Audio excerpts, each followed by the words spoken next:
In my opinion, the tool mod looks far more intimidating than it actually is. Because of this, I wanted to create a beginner-friendly tutorial to help you get started. What is tool? The name of tool stands for take objects off lot, but it's capable of so much more. Tool is a mod that allows players to have free reign over many objects in game, allowing you to move, elevate, rotate, and even scale objects beyond what the game would normally allow. What's even better is that any object or creation that is altered by tool doesn't actually ping the creation as CC. I've used tool to create custom towns, worlds, or even just add little extra details to the existing ones. I've also used tool to scale items up or down to my liking, which has created more versatility for a variety of objects that otherwise might have been too big or too small.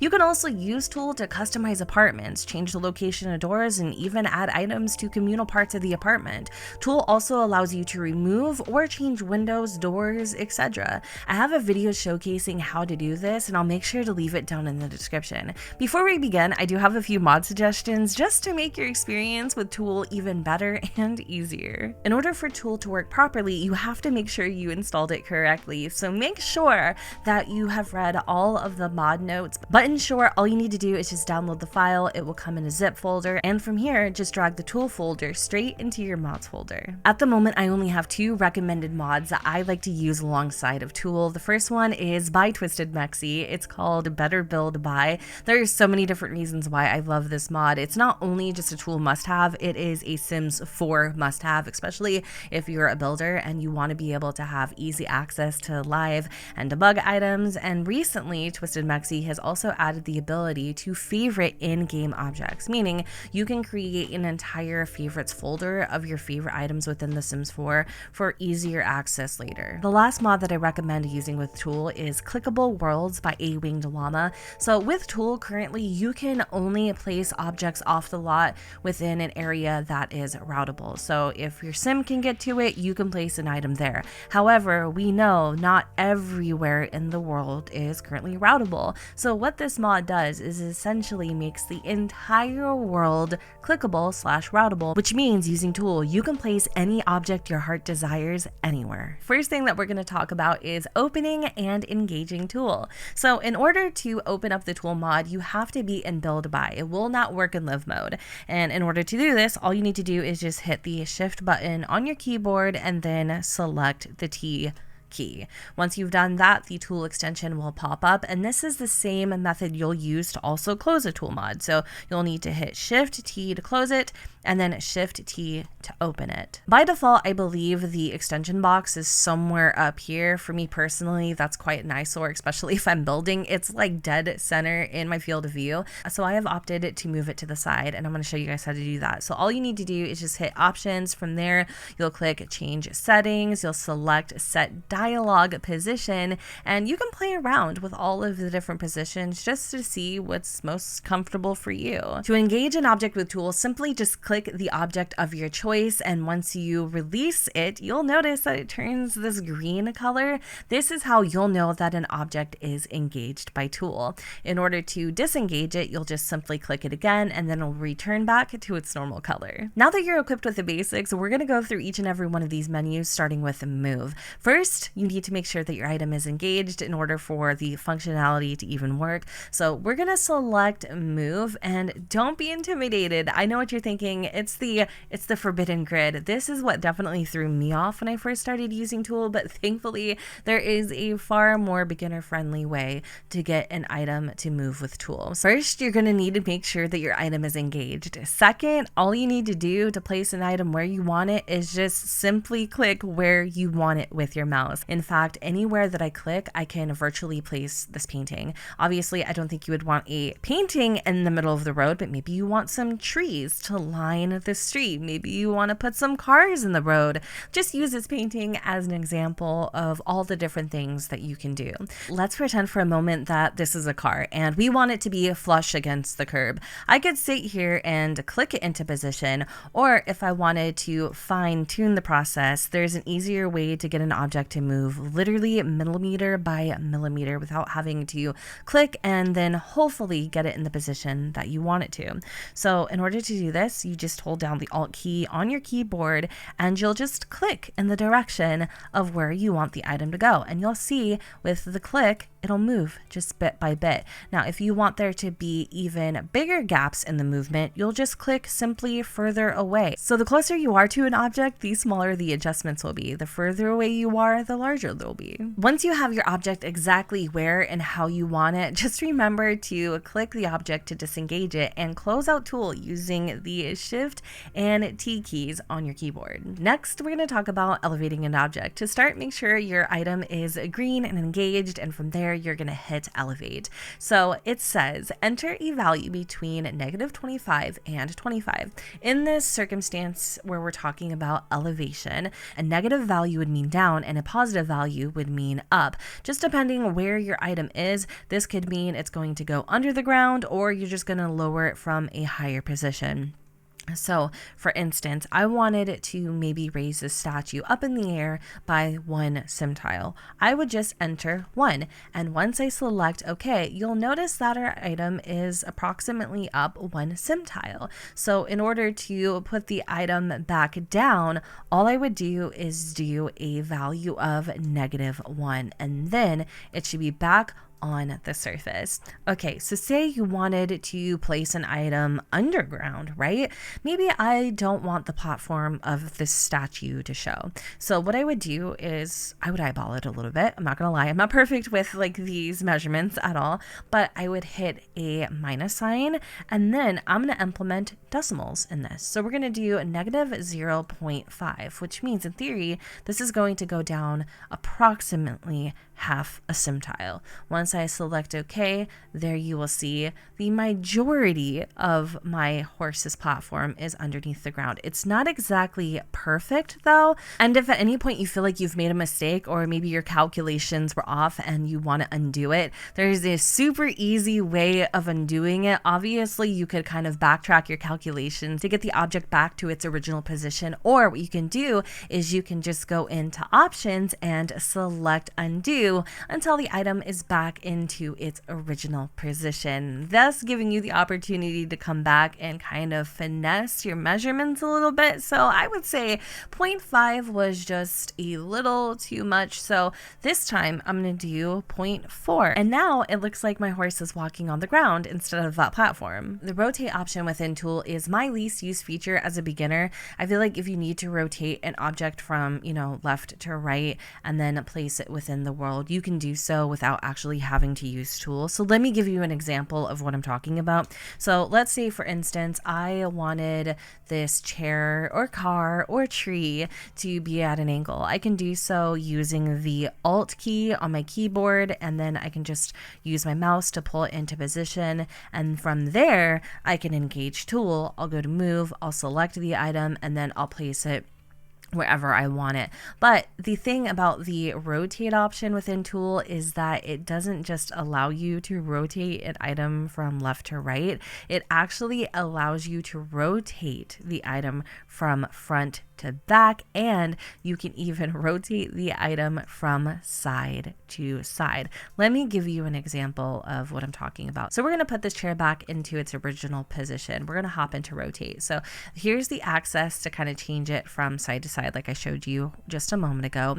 But if you click change access, now we can actually tilt the chair onto its side. The Tool is telling me to enter a value between -360 and +360. So what the hell does that mean? That means if I was to enter a negative value of 1, it would tilt my chair slightly to the right. And if I was to enter a positive value of 1, it would put my chair back into its original position. Meaning if I was to enter a positive value of 2, it would tilt my chair slightly to the left. Now that you're familiar with the direction of the values, you can create even more drastic results. So say I wanted this chair to look like it's tipping, almost on the brink of falling over. I could do a positive value of 20 to get it to tip significantly to the left. It literally looks like it's falling over. If I wanted it to have it go back to center, I would go into my options menu and then I would hit undo and then it's back to center. Or I would just put in a negative value of 20 to get it back to center. If you're going for the effect of turning an item completely upside down, I would definitely elevate it first before you flip it upside down. Otherwise, it's going to go underneath the ground. So again, you could use the elevate option to do that, or what you could do is you could hop out of tool and then you could use the in-game hotkeys, which is like Shift 9 to elevate and then Shift 9 to lower, and get into position that way, and then hop back into tool, and then you could rotate it a full, would it be 360? No, because that's like right back to center. It'd be like a 180, I think, and then that gets it upside down. In order to get an object to tilt forward or lean back using the rotation tool within the tool mod, you would just change the axis again, and then it will look something like this. In order to get an item to lean backward, you would have to have a negative value. So I'm going to do a negative value of 10 to kind of get it to lean back drastically enough, and that is what that will look like. And we can go into options and hit undo to get it back to center, or we could go and do another alteration where we can enter a positive value of about maybe even 15 to get the chair to lean more forward. And so it looks something like that. The final menu to cover within Tool is the ability to scale objects. Currently in The Sims 4, we can scale objects using the bracket hotkeys, but I find this to be quite drastic sometimes, and to be honest, very limited. So what the scale menu in Tool allows you to do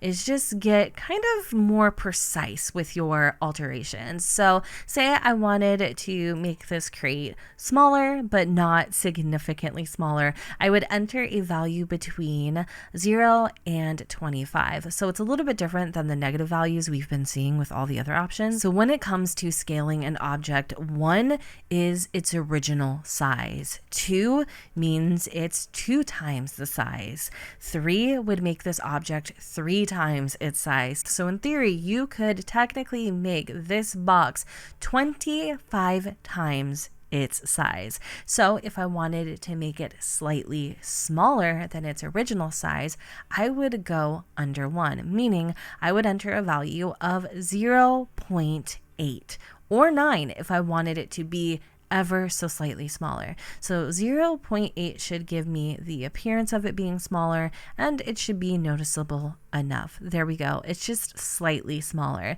And again, to undo that action, I would just go into options and I would select undo. I would hop back in to scale and say maybe that was just a little too drastic. I wanted to go a little bit bigger, but not the original size. I would do 0.9, and then there you go. You can see it's just ever so slightly smaller. The cool thing about scaling is you don't actually have to sit there and backtrack your measurements. If I enter a value of 1, it will take me right back to the object's original size. Let me just give you a few examples of how I would use the scale tool. So say for instance, I wanted this big, massive horse statue to be sizable enough to place within my home.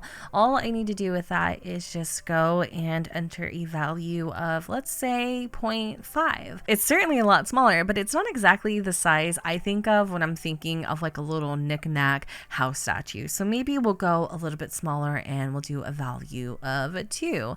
See, we're definitely getting a lot closer, but I'm thinking probably in this circumstance, 0.1 would be the best value. And there you go. You can see that it still looks exactly as it did before. It didn't lose any of its quality. And yeah, it's a cute little statue now, and I could put it just about anywhere in my home, and it's the perfect size. You can do this for some functional objects. I want to say you can do it for just about any of them. I don't know if it actually changes the functionality. I'll be completely honest, as a beginner, I haven't really played with it too much, but it is definitely possible to do.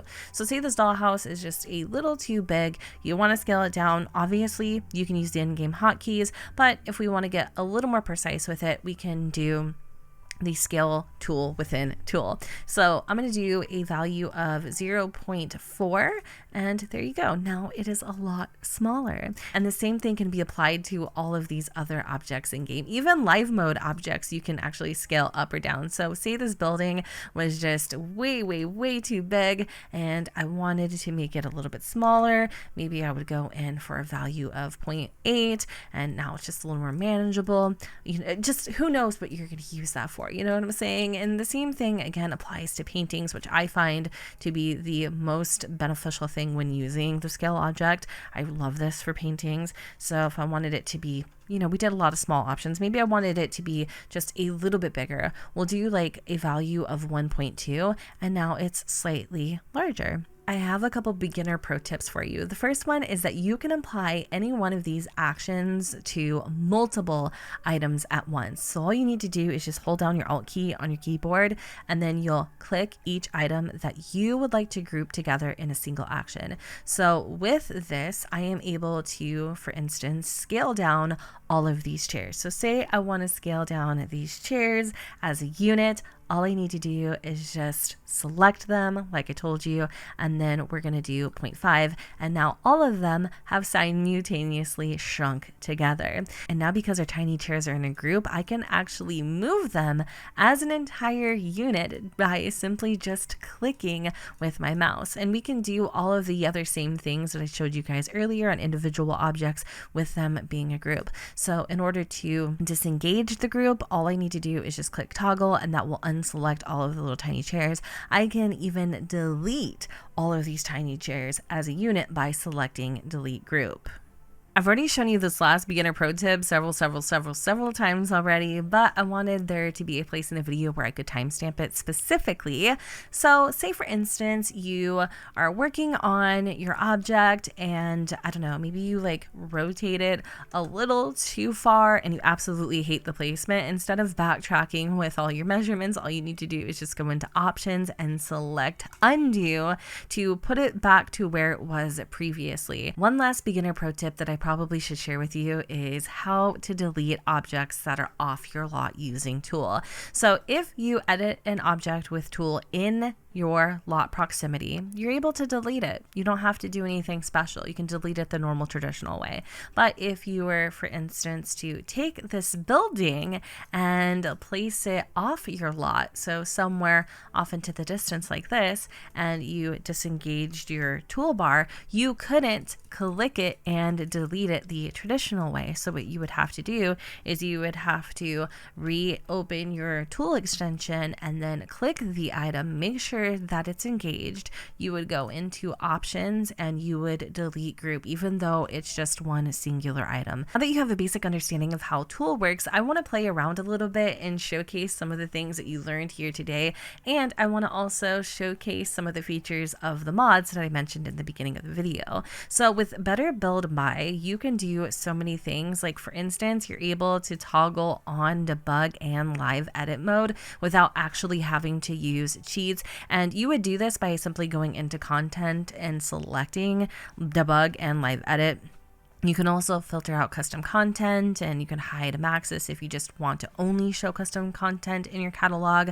One of my personal features in particular is the ability to favorite things. So say I wanted to favorite this debug tree. All I need to do is just hit the scrolly mouse wheel, and then a blue star will pop up. Then I'm going to go to objects by function, and there I will select favorites, and this is where I will be able to find the tree that I just favorited. There it is. These are all the objects that I actually currently have in my favorites. And to unfavorite something, you would just hit the little scrolly mouse wheel thing again, and then a red flag will pop up, and the next time you launch your favorites, it'll be gone. So let me just take some of my personal favorites here and show you what I would do with them. This is just kind of a loose example. So we have this building here. I'm going to grab maybe a couple trees that mimic the neighborhood. I'm going to put those down. And another cool thing that you can do a Better Build By is you actually just press the shift button, and even if it's a debug item,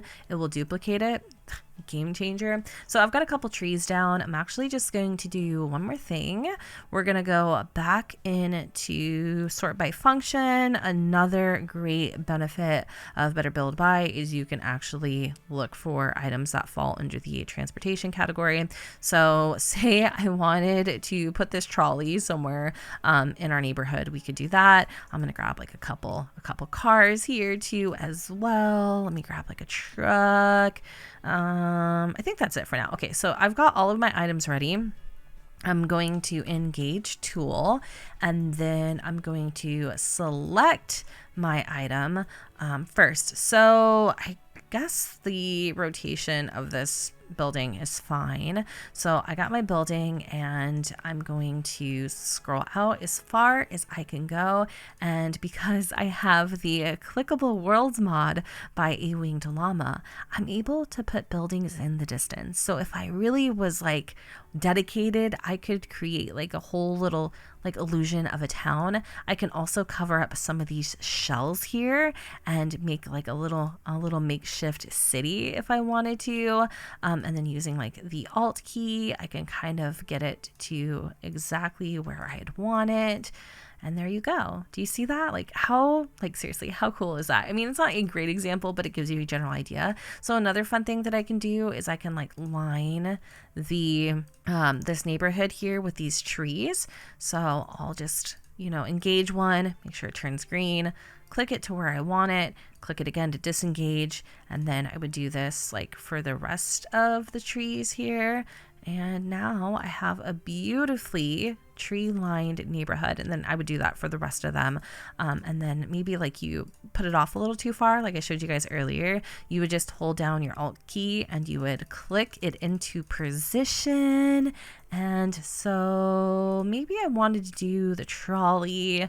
I could put the trolley like over here on this side of the road, and it's a little too close to the sidewalk. So again, holding the Alt key and then doing clicks with my mouse, I'm able to pull it exactly where I want it. And I can do the same thing for like cars and stuff too. So if I wanted to give the illusion, of a neighborhood with cars, this is a great way to do it. So say I want to rotate this car here. You can do the whole rotate thing if you want, like I showed you guys earlier, but it's just so much easier to do it like this, especially if this is all you're going to do and you're not like rotating an object front to back. I would re-engage it, and then I could put it here. So as you guys can see, it's kind of like at a little bit of an angle. Maybe they suck at parallel parking like I do. Anyways, you guys, that pretty much wraps it up for this tool tutorial. I hope you all enjoyed, and I hope it was super helpful, easy to follow. If you have any questions, feel free to let me know in the comments down below.